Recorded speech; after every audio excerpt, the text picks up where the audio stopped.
Hello दोस्तों, तो कैसे हैं आप लोग। तो दोस्तों उम्मीद करता हूं कि आप सब बढ़िया होंगे और आप अपनी तैयारी को एकदम बेहतरीन तरीके से कर रहे होंगे।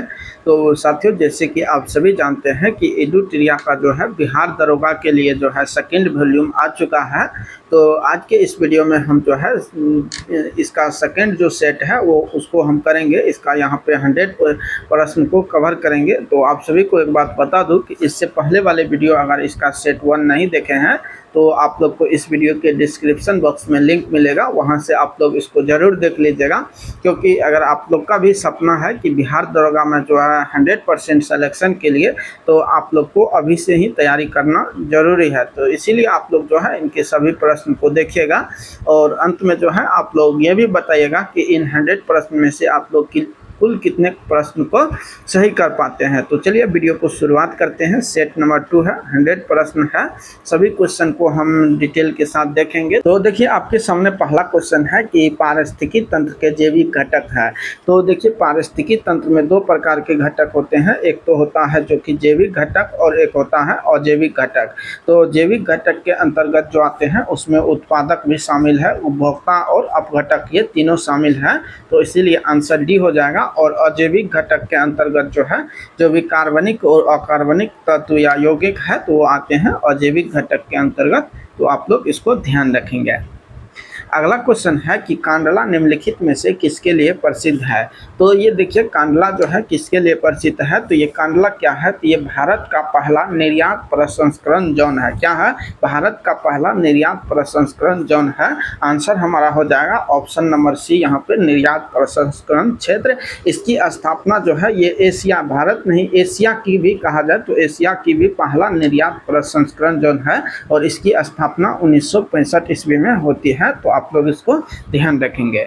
आगे नेक्स्ट क्वेश्चन देखते हैं। क्वेश्चन है आपके सामने कि अफ्रीका का सर्वोच्च पर्वत शिखर माउंट किलिमंजारो यह स्थित है। तो ये कहाँ है, केनिया में है, मालवी में है, तांजानिया में है।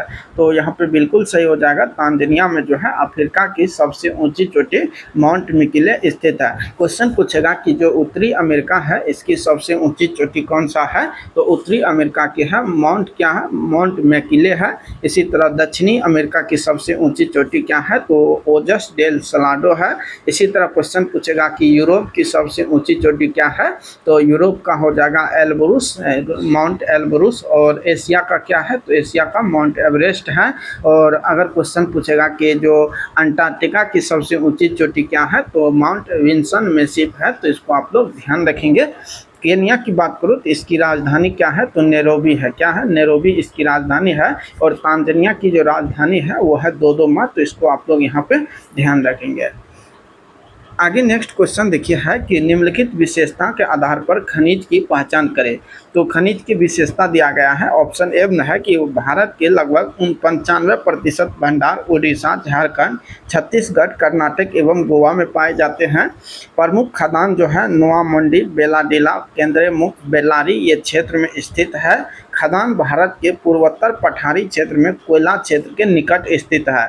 तो बेलाडीला, नोवामुंडी, कुद्रेमुख ये किसके लिए प्रसिद्ध है, तो ये लौह अयस्क का खान है। तो आंसर हमारा क्या हो जाएगा, ऑप्शन नंबर बी हो जाएगा। लौह अयस्क की ये सारी विशेषता यहाँ पे ऊपर में दिया गया है। तो इसीलिए आंसर 4 का बी हो जाएगा।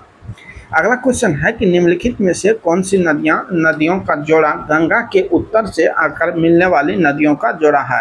तो देखिए गंगा कुछ इस तरह से प्रवाहित होती हैं और इस तरह से आकर के जो मिलने वाली नदियां हैं, जैसे ये बिहार की सभी नदियां हैं, जैसे कि हो गया कोसी नदी और बूढ़ी गंडक, ये दोनों जो है उत्तर की ओर से मिलती हैं। बाकी कमला भी उत्तर से मिलती हैं, लेकिन फल्गु जो है ये दक्षिण से आती है। बूढ़ी गंडक उत्तर से मिलती है। सोन जो है ये दक्षिण से मिलती हैं।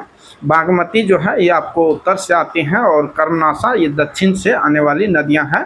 तो इसमें आंसर हमारा ऑप्शन नंबर बी हो जाएगा। बाकी ये सभी नदियां हैं, कर्मनाशा, सोन, फल्गु, पुनपुन, ये सभी नदियां दक्षिण से और मिलने वाली गंगा में नदियां हैं। तो इसको आप लोग ध्यान रखेंगे।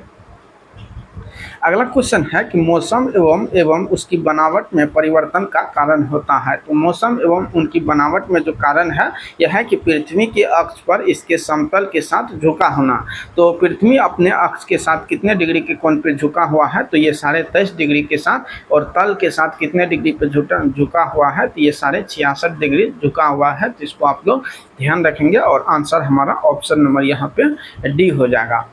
नेक्स्ट अगला क्वेश्चन है कि भारत का अपने पड़ोसी देश के साथ अंतर्राष्ट्रीय सीमाओं का लंबाई का आरोही क्रम का मतलब होता है कि छोटे से बड़ा, क्या होता है, छोटा से इसमें बड़ा को सजाना है। तो अगर हम नेपाल की बात करूँ तो नेपाल की जो सीमा है ये आपको बात करूँ तो 1751 किलोमीटर है। इसी तरह पाकिस्तान की सीमा जो है ये आपको 3323 हो जाएगा। इसी तरह अगर हम बात करें चीन की सीमा तो ये 3488 किलोमीटर है, और बांग्लादेश की सीमा जो है ये 4096 किलोमीटर है। तो यहाँ पे जो सही क्रम हो जाएगा ऑप्शन नंबर बी हो जाएगा। बाकी अन्य जो अगर हम बात करें तो भारत के जो है 7 ऐसे देश है जो कि स्थल के साथ सीमा लगाते हैं। तो उसमें एक देश है जो कि 106 किलोमीटर सीमा लगाते हैं, उसका नाम है अफगानिस्तान, और 600 यानी कि 99 किलोमीटर सीमा है ये आपको भूटान हो जाएगा। और बाकी एक देश म्यांमार है जो कि भारत के साथ 1643 किलोमीटर सीमा साझा करते हैं। इस आधार पे आंसर हमारा ऑप्शन नंबर बी को हम सही लगाएंगे। आगे नेक्स्ट क्वेश्चन है कि कौन सा राज्य समूह भाखरा नागल परियोजना से जल प्राप्त करता है। तो भाखरा नागल परियोजना जो है ये आपको सतलज नदी पे बना हुआ है हरके बैराज के पास, और इससे जो लाभान्वित होने वाले राज्य है वो आपको हरियाणा हो जाएगा, पंजाब और राजस्थान। तो ये सभी राज्य हैं, तो आंसर यहाँ पे ऑप्शन नंबर सी बिल्कुल सही उत्तर हो जाएगा। अगला नेक्स्ट क्वेश्चन है कि फिजी द्वीप अवस्थित है। तो ये कहाँ है, अटलांटिक महासागर में, प्रशांत महासागर में, हिंद महासागर में या अरब सागर में। तो यहाँ पे बिल्कुल सही हो जाएगा ऑप्शन नंबर बी जो है प्रशांत जो है यहाँ पे हो जाएगा प्रशांत महासागर। क्वेश्चन पूछेगा कि सबसे बड़ा महासागर कौन सा है, तो ये प्रशांत महासागर हो जाएगा। क्वेश्चन पूछेगा कि सबसे गहरा गर्त जो है किस महासागर में स्थित है, तो प्रशांत महासागर में स्थित है। उस गर्त का नाम क्या है, मेरियाना गर्त है, तो या उसे चैलेंजर गर्त के नाम से भी जानते हैं। तो आंसर हमारा ऑप्शन नंबर बी होगा। अगला नेक्स्ट क्वेश्चन है कि कोरोमंडल तट का विस्तार है। तो भारत की इस प्रकार अगर हम तट की बात करूँ तो ये तट है, जैसे गुजरात के तट को हम काठियावाड़ के तट के नाम से जानते हैं, और यहाँ पे जो गोवा का तट है इसे हम कोंकण तट कहते हैं, और इसी तरह का जो कर्नाटक का तट है उसे कन्नड़ तट कहते हैं, और केरल के तट को मालाबार तट कहते हैं। और यहाँ कन्याकुमारी से लेकर के जो कृष्णा नदी तक के तट है उसे हम जो है किस नाम से, कोरोमंडल तट कहते हैं। कृष्णा नदी से लेकर के जो यहाँ पे गोदावरी नदी तक के तट है उसे उत्तरी सरकार तट कहते हैं, और गोदावरी से जो ऊपर की तट है इसका नाम क्या है, तो इसका नाम है आपको उत्कल तट, यानी कि उड़ीसा के तट को उत्कल तट के नाम से जानते हैं। तो इस प्रकार हमारा ऑप्शन नंबर ए जो है कृष्णा नदी के डेल्टा से यानी कि क्या हो जाएगा, तो कन्याकुमारी अंतरिक्ष से लेकर के जो है कृष्णा डेल्टा तक के तट को हम कोरोमंडल तट या तमिलनाडु के भी तट को कोरोमंडल तट कहते हैं। तो इसको आप लोग याद रखेंगे। अगला नेक्स्ट क्वेश्चन है कि किस नदी पर शिव समुद्रम जलप्रपात अवस्थित है। तो शिव समुद्रम जलप्रपात जो है ये आपको कावेरी नदी पर स्थित है। कावेरी नदी की अगर हम बात करें तो इसे दक्षिण भारत की गंगा कहा जाता है। क्या कहा जाता है, दक्षिण भारत की गंगा कहा जाता है। क्वेश्चन पूछेगा कि जो एशिया का पहला जल विद्युत संयंत्र जो है किस नदी पर बनाया गया था, तो ये कावेरी नदी पर ही बनाया गया था, और उसका नाम क्या था, तो आप लोग बताइएगा कि उसका नाम क्या था। तो शिव समुद्रम जलप्रपात यानी कि यही था, शिव समुद्रम परियोजना था। अगला है कि सूर सरोवर जो पक्षी विहार है ये कहाँ स्थित है, तो ये आपको उत्तर प्रदेश के आगरा में स्थित है। तो आंसर यहाँ पे ऑप्शन नंबर डी जो है बिल्कुल सही उत्तर हो जाएगा। नेक्स्ट अगला क्वेश्चन देखिए कि स्टिलेटाइट और स्टेग्लेमाइट निक्षेपण स्थलाकृतिक बनाई जाती है। तो ये स्थल आकृतिक का जो निर्माण होता है ये भूमिगत जलों के द्वारा होता है। तो यहाँ पे आंसर ऑप्शन नंबर बी जो है एकदम सही उत्तर हो जाएगा। नेक्स्ट अगला क्वेश्चन देखिए, इसमें सूची 1 और सूची 2 को सुमिलित करना है।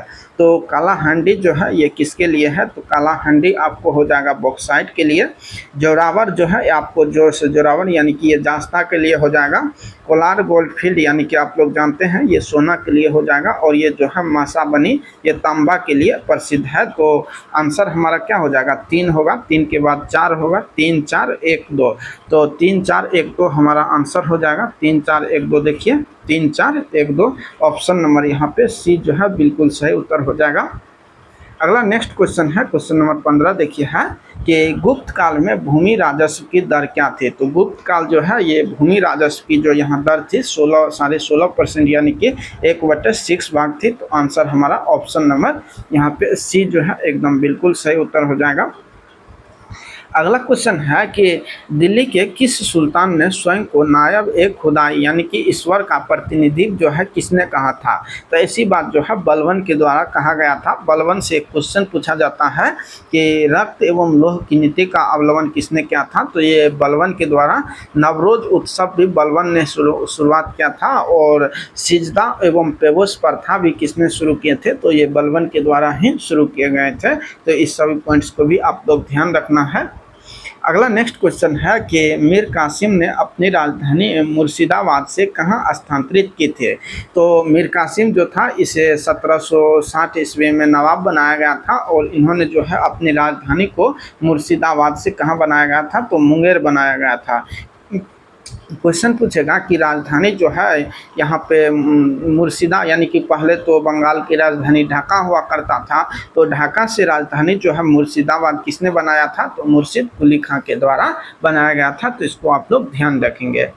अगला नेक्स्ट क्वेश्चन है कि विजयनगर के राजा कृष्णदेव राय ने गोलकुंडा का युद्ध किस शासक के साथ लड़ा था। तो गोलकुंडा का युद्ध जो है ये आपको गोलकुंडा में उस समय जो शासक थे वो थे कुली कुतुब शाह। तो आंसर हमारा ऑप्शन नंबर ए हो जाएगा।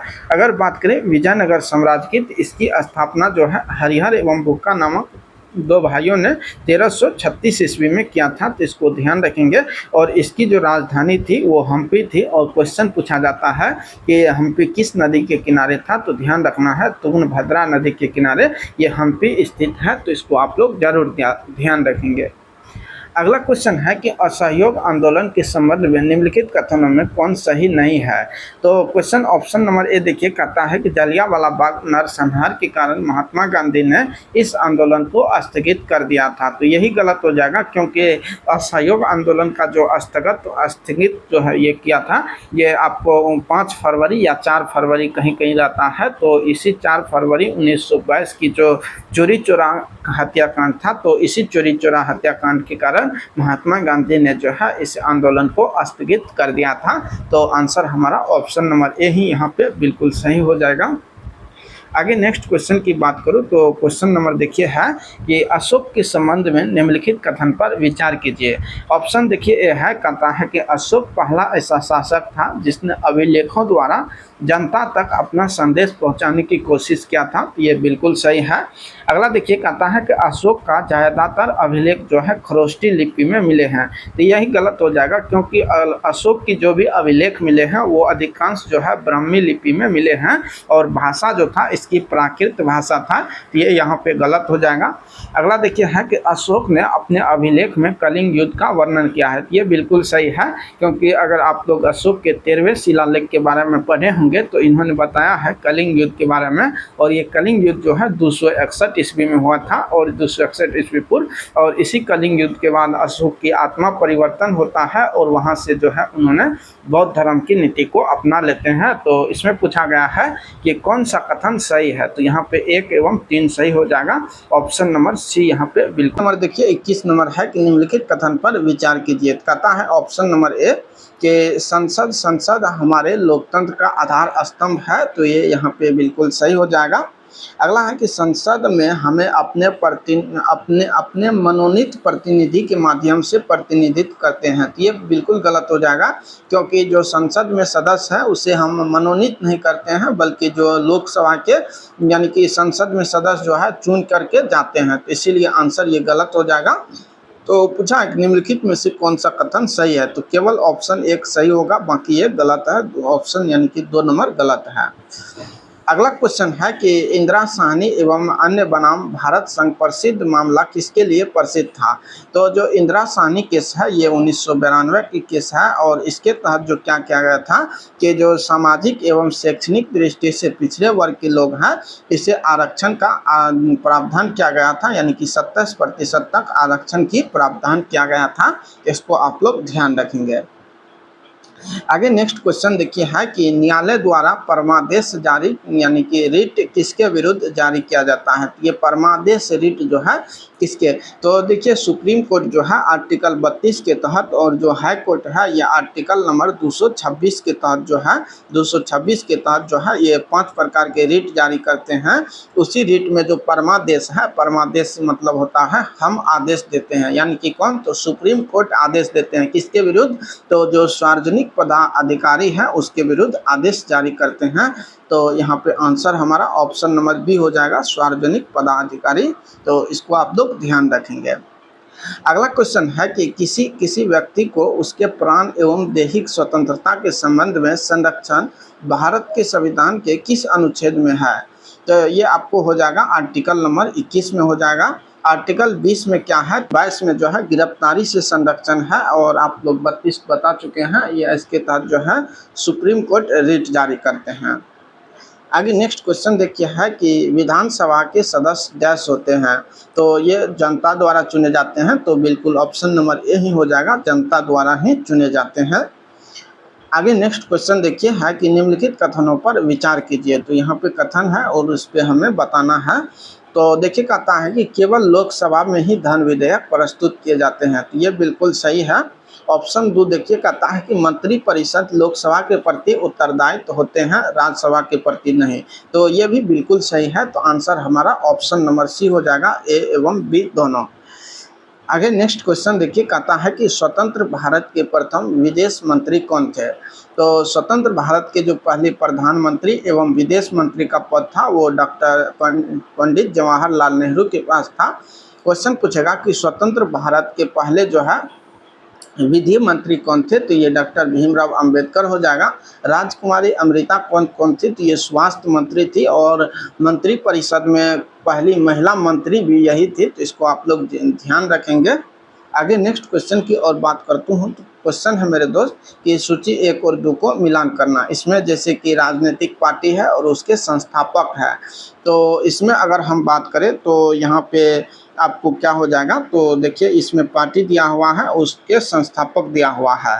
तो यहाँ पे जनसंघ की बात करूँ तो जनसंघ पार्टी के जो संस्थापक है ये आपको श्यामा प्रसाद मुखर्जी हो जाएगा। और रिपब्लिकन पार्टी ऑफ इंडिया जो है इसके लिए डॉक्टर भीमराव अंबेडकर हो जाएगा।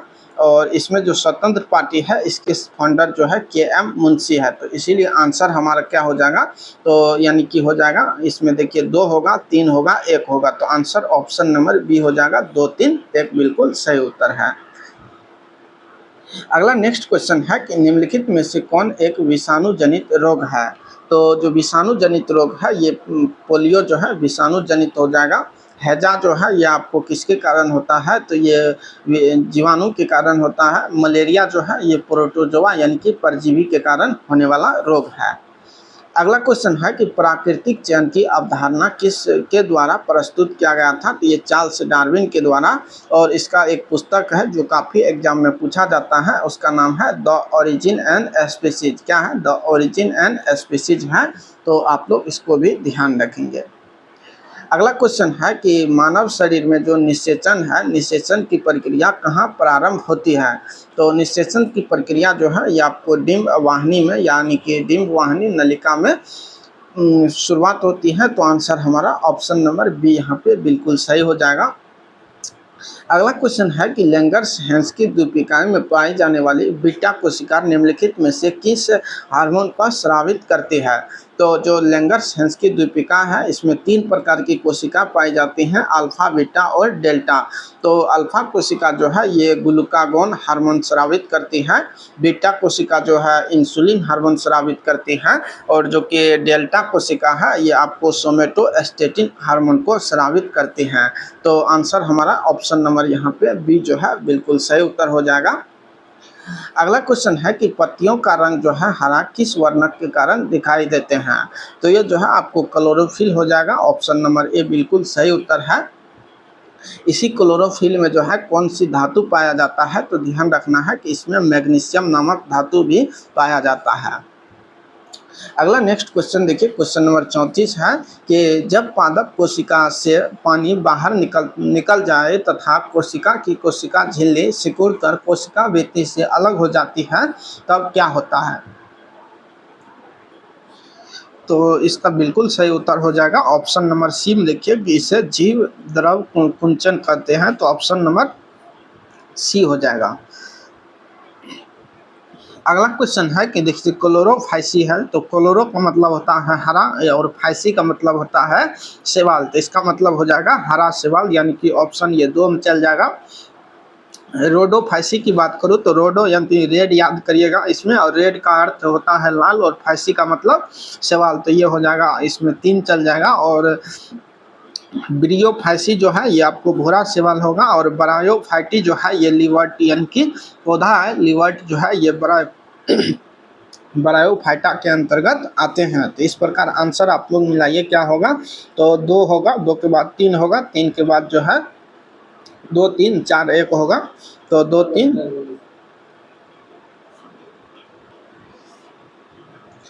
तो देखिए नेक्स्ट अगला क्वेश्चन है कि किसी तरंग के 2 उत्तरोत्तर श्रृंग अथवा 2 उत्तरोत्तर गर्त के बीच की दूरी को क्या कहते हैं। तो मान लीजिए ये आपको तरंग है और तरंग इस तरह से है, तो ये आपको श्रृंग हो गया, और ये जो नीचे का पॉइंट है ये आपको गर्त होता है। इसी तरह ये श्रृंग है और इस तरह ये जो है नीचे है गर्त है।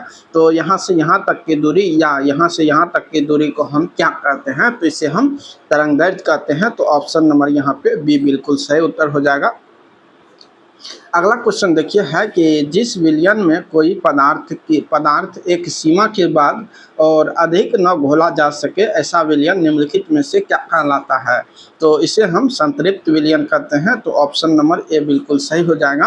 क्वेश्चन पूछेगा कि जो विलयन है इसमें कणों की आकृति कितना होता है, तो 10⁻⁻7 सेंटीमीटर तक जो है इसके कण की आकृति होता है। या क्वेश्चन पूछेगा कि क्या विलयन के कणों को जो है छन्ना पत्र के माध्यम से छान सकते हैं, तो इसका आंसर होगा नहीं। तो ये आप लोग को जो है ऑप्शन यानी कि दे देगा, यानी कि चूज करने के लिए कौन सा कथन सही है या गलत है, तो इस तरह के क्वेश्चन में आ सकते हैं। क्वेश्चन है कि 2 परमाणुओं को समस्थानिक कहा जा सकता है यदि उनके परमाणु की संख्या क्या हो, समान हो और उनकी द्रव्यमान संख्या भिन्न हो। तो यहाँ पे ऑप्शन नंबर ए ही बिल्कुल सही हो जाएगा।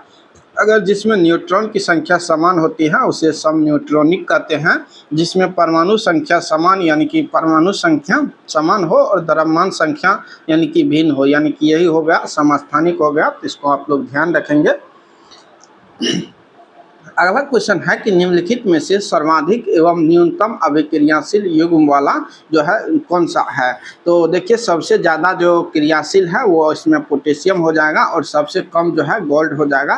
तो आंसर ऑप्शन नंबर डी हो जाएगा। इस प्रकार एक सीरीज है कना का है, और कना का अल है, अल के बाद यानी कि जन है, जन के बाद बा है, अल जन बा, इस तरह से एक सीरीज है जिसको आप लोग ध्यान रखेगा, यानी कि तत्वों के घटते हुए क्रम है सक्रियता श्रेणी में। अगला क्वेश्चन है कि आवर्त सारणी में लिथियम से सीजियम की ओर जाने पर क्षार धातु का घनत्व क्या होता है। तो ये जो है आपको बढ़ता है। तो आंसर हमारा ऑप्शन नंबर बी हो जाएगा, बढ़ता है, ध्यान रखेंगे। अगला नेक्स्ट क्वेश्चन है कि स्थिर आयतन पर किसी निश्चित मात्रा वाली गैस का दाब उसके परम ताप का समानुपाती होता है। यह निम्नलिखित में से कौन सा नियम है। तो इस नियम को हम गेलुसेक नियम कहते हैं। क्या कहते हैं, गेलुसेक नियम। ऑप्शन नंबर सी जो है बिल्कुल सही उत्तर हो जाएगा। अगला क्वेश्चन देखिए, क्वेश्चन नंबर 42 है कि न्यूटन की गति का दूसरा नियम। तो न्यूटन की गति का जो दूसरा नियम है ये आपको बताता है कि किसी भी वस्तु के पर अगर बल आरोपित हो रहा है तो बल जो है संवेग की दिशा में परिवर्तन का समानुपाती होता है, और संवेग की दिशा जो है बल की दिशा में होता है। तो इस प्रकार न्यूटन की गति का जो दूसरे नियम का फॉर्मूला बनता है F = ma। तो क्वेश्चन पूछा जाता है कि न्यूटन के किस गति के नियम से बल का व्यंजक प्राप्त होता है। तो न्यूटन के गति का दूसरे नियम से। और ये जो है हमें क्या बताता है, तो यह समझने में सहायता करता है कि वस्तु पर बल की गति किस प्रकार से प्रभावित करती है। तो आंसर हमारा ऑप्शन नंबर बी यहाँ पे बिल्कुल सही हो जाएगा। आगे नेक्स्ट क्वेश्चन देखिए, क्वेश्चन नंबर आपके सामने 43 है। कहता है कि बैरोमीटर को गैस यानी कि इसके बारे में पूछा है। तो इसमें वायुमंडलीय दाब मापने में प्रयुक्त होता है, तो ये बिल्कुल सही है। ऊंचाई ज्ञात करने में प्रयुक्त होता है, तो ये गलत हो जाएगा। द्रवों की घनत्व को ज्ञात करने में, तो ये भी गलत हो जाएगा। मौसम पूर्वानुमान में प्रयुक्त होता है, तो ये भी सही हो जाएगा। क्योंकि अगर आपने देखा होगा कि जब वायु बैरोमीटर है इसका पाठ्यांक धीरे धीरे बढ़ता है तो मौसम साफ होता है। जब इसका पाठ्यांक जो है अचानक गिरता है तो आंधी तूफान आता है। और जब जो है इसका पाठ्यांक धीरे धीरे कम होता है तो वर्षा होने की संभावना होता है। तो इस प्रकार आंसर हमारा 1 एवं 4 हो जाएगा। आगे नेक्स्ट क्वेश्चन देखिए है कि प्रतिध्वनि डैश के कारण सुनाई देती है। तो प्रतिध्वनि जो है ये आपको ध्वनि के जो परावर्तन है इसी के कारण सुनाई देते हैं। तो आंसर हमारा ऑप्शन नंबर सी हो जाएगा। क्वेश्चन पूछेगा कि जो ध्वनि प्रतिध्वनि सुनने के लिए श्रोता एवं जो है जो स्रोत के बीच कितने मीटर का डिस्टेंस होना चाहिए। तो ये आपको 17.2 मीटर का डिस्टेंस होना चाहिए।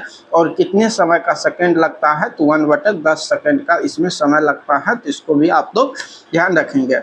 अगर आपसे क्वेश्चन पूछेगा कि ध्वनि का जो है सर्वाधिक वेग कहाँ होता है, तो सबसे ज़्यादा इसका वेग जो है ठोस में होता है, उसके बाद द्रव में होता है और उसके बाद गैस में होता है। तो इस प्रकार इसके क्रम है, ध्यान रखेंगे। और एल्युमिनियम में जो है इसका 6420 जो है 6420 इसका वेग हो, यानी कि सबसे ज़्यादा वेग किस में होता है, तो एल्युमिनियम में होता है। तो इसको आप लोग ध्यान रखना। अगला क्वेश्चन है कि निम्नलिखित में से कौन सी प्रक्रिया इंद्रधनुष के निर्माण में भूमिका निभाती है। तो अगर हम बात करें इंद्रधनुष का निर्माण, तो ये जो है आपको अपवर्तन होता है, विक्षेपण भी होता है और पूर्ण आंतरिक परावर्तन भी होता है। तो आंसर इसीलिए ऑप्शन नंबर डी हो जाएगा। लेकिन क्वेश्चन पूछेगा कि इंद्रधनुष का निर्माण होता है, तो ये हमेशा सूर्य के विपरीत दिशा में इसका निर्माण होता है। तो इसको आप लोग ध्यान रखना। अगला क्वेश्चन है कि तापमान बढ़ने पर सभी शुद्ध धातुओं के प्रतिरोध पर क्या प्रभाव पड़ता है। तो जैसे तापमान बढ़ते हैं तो धातु का जो प्रतिरोध है ये भी क्या होता है, तो बढ़ता है।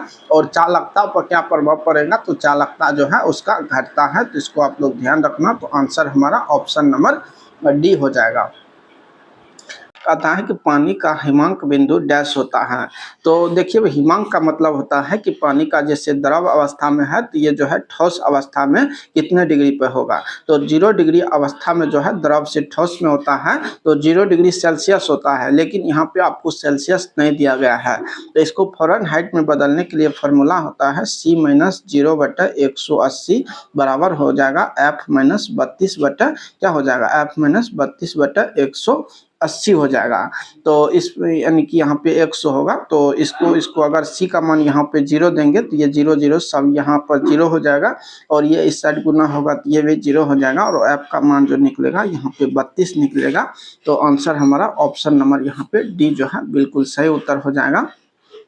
आगे नेक्स्ट क्वेश्चन देखिए आपके सामने है कि जो किलोवा ज्वालामुखी है ये स्थित है। तो किलोवा ज्वालामुखी आपको हवाई द्वीप हो जाएगा। ऑप्शन नंबर सी यहाँ पे बिल्कुल सही उत्तर होगा। अगला क्वेश्चन है कि 1934 में किसके नेतृत्व में कांग्रेस सोशलिस्ट पार्टी का गठन किया गया था। तो ये जो है आपको आचार्य नरेंद्र देव एवं जयप्रकाश नारायण के द्वारा किया गया था। तो आंसर हमारा ऑप्शन नंबर सी यहाँ पे बिल्कुल सही हो जाएगा। अगला क्वेश्चन है कि निम्नलिखित में से कौन 1857 की जो है अग्रगामी था, यानी कि 1857 की क्रांति से पहले कौन सा विद्रोह हुआ था जो इसको एक रास्ता दिया था 1857 की क्रांति को। तो ये जो है आपको हो जाएगा सन्यासी विद्रोह, क्योंकि सन्यासी विद्रोह जो है ये आपको 1763 से लेकर के 1800 ईस्वी में इसका ये हुआ था। और इस सन्यासी विद्रोह जो है ये आपको कहाँ हुआ था, तो बंगाल बिहार के क्षेत्र में हुआ था। और इस विद्रोह का उल्लेख कहाँ मिलता है, तो ध्यान रखना है कि आनंद मठ पुस्तक जो है इसी में इस विद्रोह का उल्लेख मिलता है। और इसके राइटर कौन थे, तो आनंद मठ जो था बंकिम चंद्र चटर्जी की पुस्तक है। तो इसको एक उपन्यास है। तो इसी में आनंद मठ में सन्यासी विद्रोह के बारे में उल्लेख मिलता है। अगर नील विद्रोह की बात करूँ तो ये जो है नील विद्रोह बंगाल बिहार के क्षेत्र में ही हुआ था, और ये विद्रोह जो है आपको 1859 से लेकर के 60 में हुआ था, तो कहीं कहीं 1857 की क्रांति के बाद हुआ था।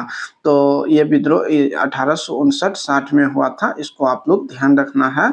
उल लगान विद्रोह जो है ये इसे बिरसा मुंडा के द्वारा 1899 में शुरू किया गया था, और पावना विद्रोह जो है ये आप लोग को ध्यान रखना है कि ये भी आप लोग को 1700 के कुछ आसपास ही शुरू हुए थे, बंगाल में ही हुए थे, तो इसको ध्यान रखना। अगला देखिए है कि इसमें मिलान करना है, तो सोम प्रकाश जो है इसकी सोम प्रकाश किसका हो जाएगा, तो ईश्वर चंद्र विद्यासागर का हो जाएगा। इंडियन मिरर की बात करूँ तो ये देवेंद्र नाथ टैगोर की है। युगांतर की बात करूँ तो ये जो है वारेंद्र कुमार घोष हो जाएगा, और नेटिव ओपिनियन जो है ये आपको वी.एन. मंडलिक होगा। तो इस प्रकार आंसर क्या हो जाएगा, 3 होगा, 3 2 3 2 3 2 के बाद क्या हो जाएगा, 3 2 4 1। तो 3 2 4 1 ऑप्शन नंबर ए यहाँ पे बिल्कुल सही हो जाएगा। अगला नेक्स्ट क्वेश्चन देखिए है कि भारत में तुगलक वंश के बाद, तो तुगलक वंश के बाद जो है ये सैयद वंश है, और इसके फाउंडर कौन थे, तो खिज्र खां थे। सैयद वंश के संस्थापक खिज्र खां थे, तो इसको ध्यान रखना है। खिलजी वंश के है जलालुद्दीन फिरोज खिलजी। लोधी वंश के बहलोल लोधी हो जाएगा। आप लोग ध्यान रखना है तुगलक वंश के गयासुद्दीन तुगलक होगा, तो इसको आप लोग याद रखेंगे। अगला क्वेश्चन है कि निम्नलिखित में से किसने 1857 के विद्रोह में सक्रिय भाग लिया था, तो नाना साहब भी शामिल थे। 1857 की क्रांति में कानपुर से थे। बेगम हजरत महल जो है ये आपको लखनऊ से हो जाएगा, और जो फैजाबाद से है, फैजाबाद से था मौलवी अहमदुल्ला। तो ये आप लोग को आंसर ऑप्शन नंबर डी हो जाएगा, उपर्युक्त सभी। आगे नेक्स्ट क्वेश्चन देखिए, ये आपको है कि उस स्वतंत्रता सेनानी का नाम बताइए जिसने गवर्नर जनरल से निम्नलिखित पंक्तियां लिखी थे। तो है कि मैंने घुटने टेक कर रोटी मांगी, और लेकिन उसके बजाय मुझे पत्थर मिला। मैं ऐसे प्रति उत्तर से आश्चर्यचकित नहीं हूँ। ब्रिटिश राष्ट्र केवल शक्ति के सामने झुकता है। तो ऐसी बात जो है किसके द्वारा कहा गया था, तो ये आपको महात्मा गांधी हो जाएगा। ऑप्शन नंबर सी यहाँ पे सही उत्तर होगा। आगे नेक्स्ट क्वेश्चन देखिए है कि नाजीवाद किसका समर्थक था। तो जो नाजीवाद था ये हिटलर के यानी कि संरक्षण में था नाजीवाद, नाजी पार्टी। और ये जो था क्या था, तो राज को सर्वोच्च सिद्धांत मानता था, यानी कि ऑप्शन नंबर यहाँ पे सी हो जाएगा कि राज की सर्वोच्चता का सिद्धांत। इसी तरह एक था फांसीवाद, तो फांसीवाद जो है ये मुसोलिनी की पार्टी है, तो इसको आप लोग ध्यान रखेंगे। अगला क्वेश्चन है कि निम्नलिखित में से कौन यूटोपिया नामक पुस्तक के लेखक हैं। तो यूटोपिया के जो है ये थॉमस मारे हो जाएगा, जो कि ऑप्शन नंबर डी में है, तो बिल्कुल सही उत्तर हो जाएगा। अगला नेक्स्ट क्वेश्चन पे विचार कीजिए आप लोग। कहता है कि लोथल नगर के संदर्भ में निम्नलिखित कथनों में कौन सही नहीं है। तो ऑप्शन ए देखिए, कहता है कि ये गुजरात के माही नदी किनारे बसा है। यह एक बंदरगाह नगर है। इस नगर में एक भंडार गृह भी था, और यहाँ से एक इमारत मिली है जहाँ मनके बनाने की कारखाना होती थी। तो ये सभी लाइन ठीक है, जैसे ये बंदरगाह नगर था सही है, एक भंडार गृह भी था और सही है, और मनका बनाना, तो मनका जो है लोथल एवं चुनहुद्रो दोनों जगह से बनते थे। लेकिन आपने पढ़ा होगा कि गुजरात में है, लेकिन ये माही नदी किनारे नहीं है, ये आपको भोगवा नदी के किनारे स्थित है। तो इसीलिए आंसर हमारा ऑप्शन नंबर ए बिल्कुल सही हो जाएगा। अगला क्वेश्चन है कि अशोक ने भिन्न भिन्न स्थानों पर जाकर के लोगों को शिक्षा देने के लिए अधिकारियों को नियुक्त की। इन अधिकारियों को निम्नलिखित में से किस नाम से जाना जाता है। तो इसे जो नाम दिया गया था वो था धर्म महापात्र। क्या था, धर्म महापात्र था। तो आंसर हमारा ऑप्शन नंबर सी यहाँ पे बिल्कुल सही हो जाएगा। अगला क्वेश्चन है कि गंधार कला शैली एक समन्वय है। तो गंधार शैली क्या है, तो ये जो है मूर्ति निर्माण की एक शैली है, और मूर्ति निर्माण की शैली में जो है भारतीय शैली और यूनानी शैली का जो मिश्रण है, इसे ही हम गंधार शैली कहते हैं। तो आंसर क्या हो जाएगा, ऑप्शन नंबर डी होगा, भारतीय शैली एवं यूनानी शैली का मिश्रण है। एक क्वेश्चन है कि जैसे कि नागर शैली हो गया, द्रविड़ शैली हो गया और वेसर शैली, ये क्या है, ये जो है आपको मंदिर निर्माण निर्माण की शैली है। तो इस तरह से आप लोग को देकर के पूछ सकता है कि निम्नलिखित में से कौन जो है मंदिर निर्माण की शैली नहीं है। तो इसको ध्यान रखेंगे, नागर शैली, द्रविड़ शैली और वैसर शैली। आगे नेक्स्ट क्वेश्चन है कि हर्ष के संदर्भ में निम्नलिखित में से कौन सा कथन असत्य है। तो ऑप्शन ए देखिए, कहता है कि हर्ष के दरबारी कवि बाणभट्ट ने हर्ष की जीवनी यानी कि हर्षचरित लिखी थी। तो ये बिल्कुल सही है। अगला है कि फाहियान हर्ष के शासन काल में भारत आया था। तो ये यहाँ पे गलत हो जाएगा, क्योंकि हर्षवर्धन के शासन काल में जो चीनी यात्री आया था उसका नाम था क्या, ह्वेनसांग था। और फाहियान जो है ये आपको चंद्रगुप्त मौर्य के समय आया था और इसकी पुस्तक का नाम था फोयुकी। और हर्षवर्धन के समय जो जो ह्वेनसांग आया था उसका पुस्तक का नाम है क्या था, तो सियुकी इसकी पुस्तक का यात्रा वृत्तांत है। अगला देखिए ऑप्शन सी है कि हर्ष अपनी राजधानी थानेश्वर से कन्नौज स्थानांतरित किया था। तो ये बिल्कुल सही है। अगला है कि हर्षवर्धन बौद्ध धर्म के महायान मत से प्रभावित था। तो ये भी बिल्कुल सही है। यहाँ पे गलत जो है ऑप्शन नंबर बी ही हो जाएगा, इसको आप लोग ध्यान रखेंगे। अगला है कि चेर शासकों ने अपनी अभिलेख किस भाषा में प्रयोग किया था। तो जो चेर शासक थे, चेर चोलपांड, ये दक्षिण भारत के राजवंश है और इन्होंने जो अपनी अभिलेख में भाषा का प्रयोग किया था वो था मलयालम भाषा, यानी कि वह स्थानीय भाषा था। और उसके लिए जो लिपि प्रयोग किया था वो था ब्राह्मी लिपि। तो इसको आप लोग ध्यान रखेंगे। अगला क्वेश्चन देखिए, इसमें आपसे 62 नंबर क्वेश्चन पूछा गया है कि महात्मा बुद्ध के संदर्भ में निम्नलिखित कथनों पर विचार कीजिए। तो एक नंबर देखिए, कहता है कि इन्होंने अपना पहला उपदेश सारनाथ यानी कि वाराणसी यानी कि सारनाथ में दिया था। ये बिल्कुल सही है। देखिए 2 नंबर कहता है कि उनके उपदेश आत्मा एवं जो है परमात्मा के विषय में होते थे। तो यही गलत हो जाएगा, क्योंकि महात्मा बुद्ध ने जो अपना उपदेश दिए थे वो दुख के बारे में दिए थे और दुख को निवारण कैसे होगा इसके बारे में अपने उपदेश में बताते थे। तो यहीं पर ये गलत हो जाएगा, आत्मा परमात्मा नहीं होगा। 3 नंबर है कि उन्होंने दुख को निवृत्त करने के लिए अष्टांगिक मार्ग को शुरू किया था। तो ये भी बिल्कुल सही हो जाएगा। तो आंसर क्या हो जाएगा, कहता है कौन सा कथन सत्य है। तो यहाँ पे जो है 1 एवं 3 हो जाएगा, जो कि ऑप्शन नंबर सी में है। तो बिल्कुल सही उत्तर होगा। अगला क्वेश्चन देखिए है कि जनगणना 2011 के अनुसार भारत में निम्नलिखित में किस केंद्र शासित प्रदेश की लिंगानुपात सर्वाधिक है। तो ये जो लिंगानुपात अगर राज्य में पूछेगा तो केरल हो जाएगा और केंद्र शासित प्रदेश में जो है ये पुदुचेरी होगा। यहाँ की लिंगानुपात 1037 व्यक्ति यानी कि 1000 पुरुष पे 1037 महिलाएं हैं। तो आंसर हमारा ऑप्शन नंबर ए बिल्कुल सही होगा। अगला क्वेश्चन है कि भारत एवं अमेरिका के बीच होने वाला संयुक्त सैन्य अभ्यास युद्ध अभ्यास 2024 का आयोजन कहाँ किया गया है। ये जो है आपको राजस्थान में किया गया है। तो आंसर ऑप्शन नंबर सी हो जाएगा। जैसे टाइगर ट्रम्प की बात करूँ तो टाइगर ट्रम्प भी भारत एवं अमेरिका के बीच होता है। इसी तरह अगर हम बात करें जो अमेरिका, भारत और जापान, भारत, ये 4 देश के बीच जो मालाबार अभ्यास होता है, तो इसको भी आप लोग ध्यान रखना है। आगे नेक्स्ट क्वेश्चन की ओर बढ़ते हैं। कहता है कि किस वायु दाब पेटी को अश्व अक्षांश कहा जाता है। तो जो अक्षांश की अगर हम बात करें तो 30 से 35 डिग्री जो उत्तरी अक्षांश है और 30 से 35 डिग्री जो दक्षिणी अक्षांश है, इसे ही अश्व अक्ष के नाम से जाना जाता है। तो आंसर यहाँ पे ऑप्शन नंबर डी जो है एकदम सही हो जाएगा। अगला क्वेश्चन है कि असत कथन पर विचार कीजिए। कहता है कि सिंधु नदी जो है जम्मू कश्मीर से होकर के प्रवाहित होती है। तो ये गलत हो जाएगा, क्योंकि सिंधु नदी जो है ये आपको लद्दाख से होकर के प्रवाहित होती है।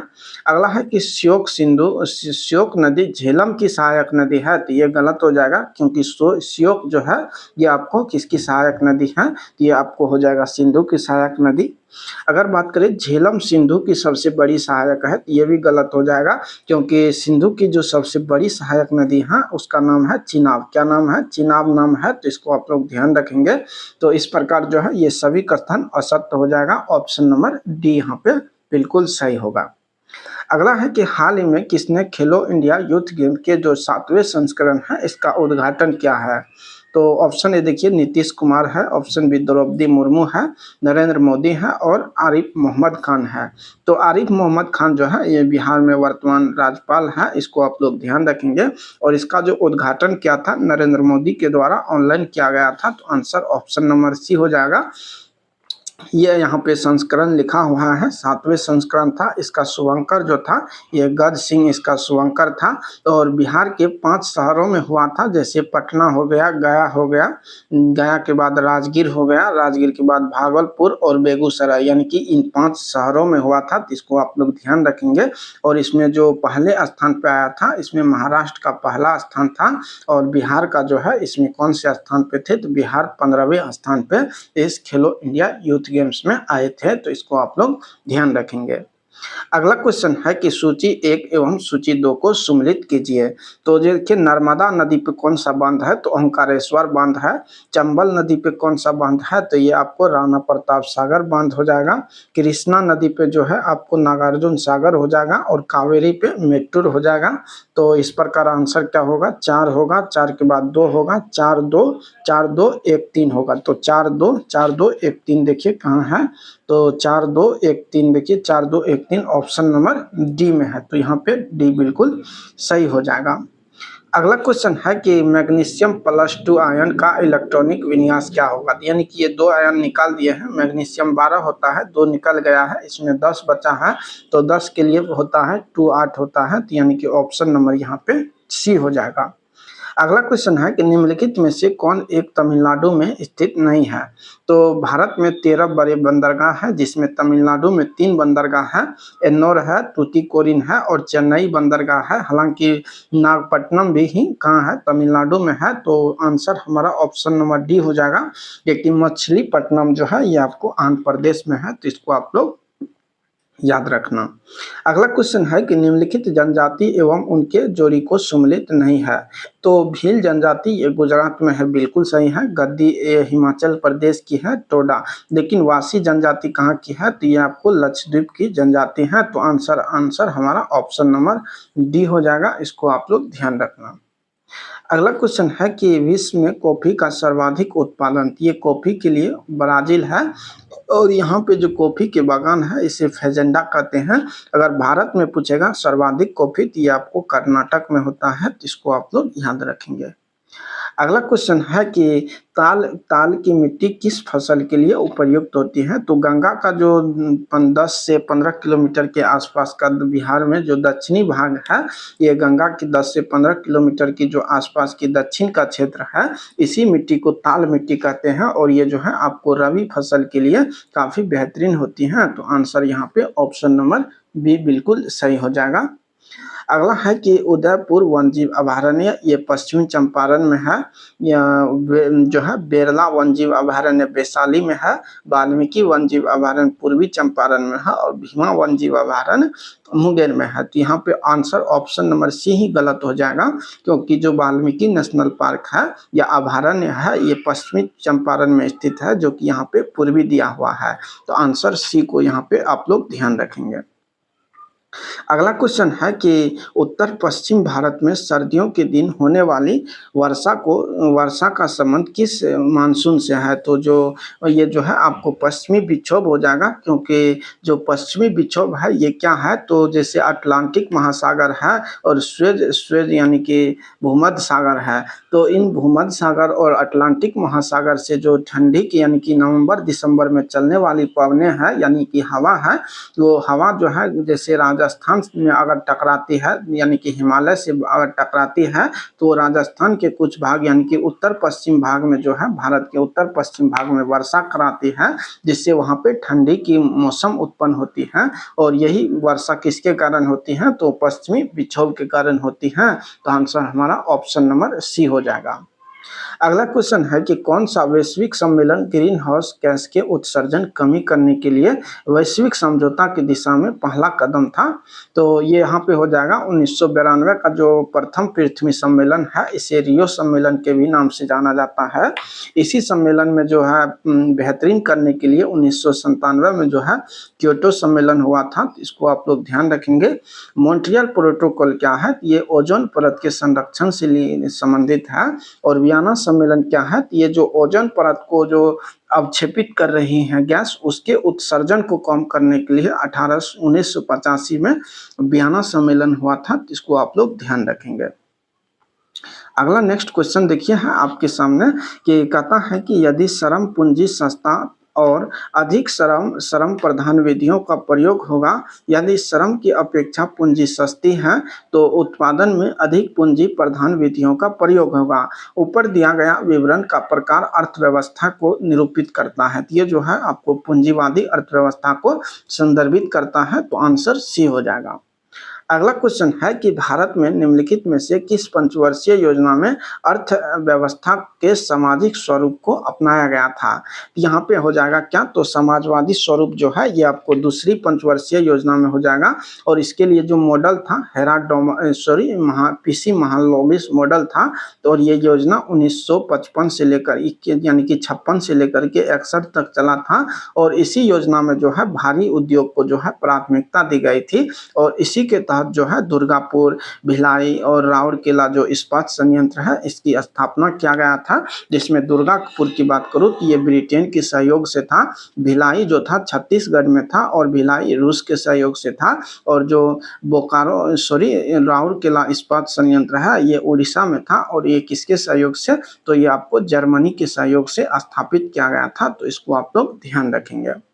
क्वेश्चन है कि 1991 में एक आर्थिक संकट का सामना करना पड़ा था। तो इसका प्रमुख कारण क्या है, तो मेन कारण था कि इसमें बाहरी ऋण का उच्च दर। तो ऑप्शन नंबर बी यहाँ पे बिल्कुल सही हो जाएगा, इसको आप लोग ध्यान रखेंगे।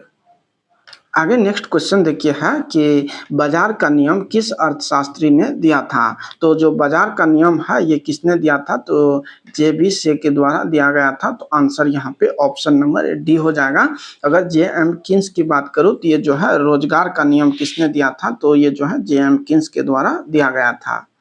अगला क्वेश्चन है कि डायरी जो है आर्थिक गतिविधि के किस क्षेत्र में आती है। तो ये आपको प्राथमिक क्षेत्र हो जाएगा, ऑप्शन नंबर बी यहाँ पे बिल्कुल सही हो जाएगा।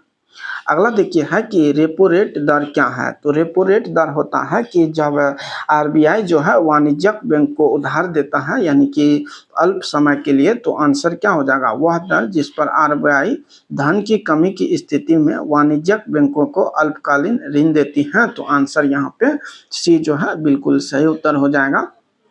अगला क्वेश्चन है कि निम्नलिखित में से किस दिन संयुक्त राष्ट्र सैनिक का अंतर्राष्ट्रीय दिवस मनाया गया है। तो यह आपको 29 मई हो जाएगा। 25 मई मोस्ट इम्पोर्टेंट है क्योंकि इस दिन पहली बार जो है फुटबॉल दिवस के रूप में मनाया गया है। और इसी दिन जो है थायराइड दिवस भी मनाया जाता है। तो इसको आप लोग याद रखेंगे। अगला क्वेश्चन है ग्रुप ए और बी को मिलान करना है। तो अंतर्राष्ट्रीय न्यायालय इसका मुख्यालय द हेग में होगा। जो खाद्य एवं कृषि संगठन है इसका मुख्यालय रोम में है। यूनिसेफ के मुख्यालय की बात करूँ तो न्यूयॉर्क होगा और इसके लिए जेनेवा हो जाएगा। तो इस प्रकार आंसर क्या हो जाएगा, सी होगा। सी के बाद ए होगा, ए के बाद डी होगा, CADB देखिए ऑप्शन कहाँ है, तो CADB ऑप्शन नंबर ए यहाँ पे बिल्कुल सही हो जाएगा, CADB। आगे नेक्स्ट क्वेश्चन देखिए है कि नए संसद भवन के वास्तुकार कौन थे। तो ये बिमल पटेल थे। तो आंसर यहाँ पे ऑप्शन नंबर बी हो जाएगा, बिमल पटेल। अगला है गेबोन देश की राजधानी निम्नलिखित में से कौन सा है। तो गेबोन की राजधानी जो है लिब्रिले हो जाएगा, ऑप्शन नंबर बी हो जाएगा यहाँ पे बिल्कुल सही उत्तर। अगला क्वेश्चन है कि भारतीय प्राणी सर्वेक्षण निम्नलिखित में से किस वर्ष की गई थी। तो इसकी स्थापना 1916 में और मुख्यालय जो है ये कोलकाता में स्थित है। तो इसको आप लोग ध्यान रखेंगे। अगला क्वेश्चन है कि अनुसूचित जाति एवं जनजाति के अत्याचार निवारण अधिनियम, तो ये आपको 1989 का है, ऑप्शन नंबर सी यहाँ पे हो जाएगा। अगला है कि किस देश के संसद को नेसेट कहा जाता है। तो ये आपको इजराइल हो जाएगा, ऑप्शन नंबर ए यहाँ पे बिल्कुल सही होगा। अगला नेक्स्ट क्वेश्चन है कि निम्नलिखित में से कौन प्रेम का पर्यायवाची नहीं है। तो यहाँ पे अनुराग, प्रणय और प्रीति ये सभी होगा, लेकिन घृणा जो है ये नहीं होगा। तो आंसर ऑप्शन नंबर डी हो जाएगा। कहता है कि जो कम बोलता है तो उसके लिए मितभाषी शब्द का प्रयोग किया जाता है। अगला है कि भरपेट के लिए किस शब्द का उदाहरण है। तो ये आपको अपव्ययी भाव समास हो जाएगा। नेक्स्ट अगला क्वेश्चन है कि आपको 93 का जो सही उत्तर हो जाएगा, इसमें इसको पैसिव वॉइस में चेंज करना है। तो इसको चेंज करने के लिए क्या करना होगा, तो इसके लिए जो आपका सही उत्तर हो जाएगा ध्यान रखेंगे वो हो जाएगा it is time for the well to be run. तो ऑप्शन नंबर डी यहाँ पे बिल्कुल सही हो जाएगा। और अगर इसी में बात करें तो आपके सामने जो 94 नंबर क्वेश्चन है इसका आंसर देखिए क्या हो जाएगा। तो 94 का जो है सही उत्तर ऑप्शन नंबर जो है ये हो जाएगा, बिल्कुल सही उत्तर। आगे नेक्स्ट क्वेश्चन देखिए है कि one nation one student ID card का नाम क्या है। तो ये अपार आईडी कार्ड था, ऑप्शन नंबर ए यहाँ पे बिल्कुल सही हो जाएगा। अगला क्वेश्चन देखिए, ये आपको ये मैथ का क्वेश्चन है कि राम के पास इतना खिलौना थे, वो इतना 10% दिवा को दे दिए हैं, 20% ममता को और 1/2 खिलौना करण को दे दिए हैं। तो इस प्रकार उसके पास 120 खिलौना हो जाएगा। अगला क्वेश्चन देखिए, ये सभी क्वेश्चन जो है आप लोग सॉल्व कर लीजिएगा। कहता है कि इसमें x का मान बताना है, तो x जो है यहाँ पे 16 दिन हो जाएगा। अगला नेक्स्ट क्वेश्चन है, यहाँ पे इसका जो सही उत्तर हो जाएगा ये आपको 25 हो जाएगा, ऑप्शन नंबर सी हो जाएगा। अगला नेक्स्ट क्वेश्चन देखिए, क्वेश्चन नंबर 99 है और 99 का जो सही उत्तर हो जाएगा ये आपको 111 और 185 हो जाएगा। अगला क्वेश्चन देखिए आपके सामने है कि एक फोटो की ओर संकेत करते हुए, तो यहाँ पे जो है इसके लिए ऑप्शन नंबर ए हो जाएगा स्वयं, यानी कि ऑप्शन नंबर ए बिल्कुल सही उत्तर है। तो साथियों मैथ का क्वेश्चन आप लोग देख लीजिएगा, क्योंकि यहाँ पे जो है आज कुछ टेक्निकल प्रॉब्लम है तो इसके कारण आप लोग को यहाँ पे हम नहीं सोल्व कर पाए हैं।